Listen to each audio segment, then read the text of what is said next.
Dès que débute le récit de la Passion, vient une femme. Elle a un flacon d'albâtre, d'un parfum de nard authentique, de grande valeur. Elle casse le flacon et lui verse sur la tête. Marc 14, 3b.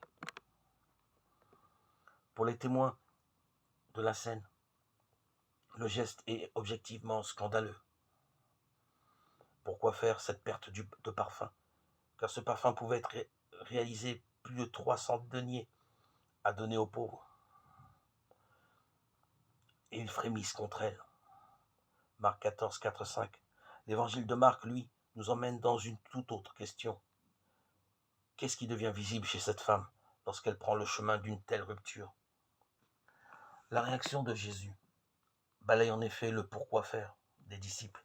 Il dit, laissez-la, pourquoi la tracasser? C'est une œuvre belle qu'elle a œuvrée envers moi. Marc 14, 6. Quelque chose confère de la beauté au geste de cette femme.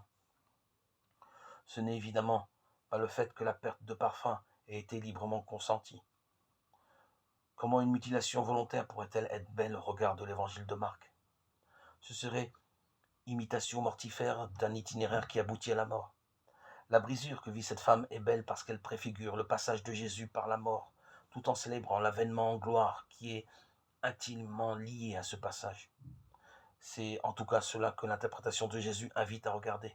D'avance, elle a parfumé mon corps pour l'ensevelissement. Marc 14, 8, dit-il.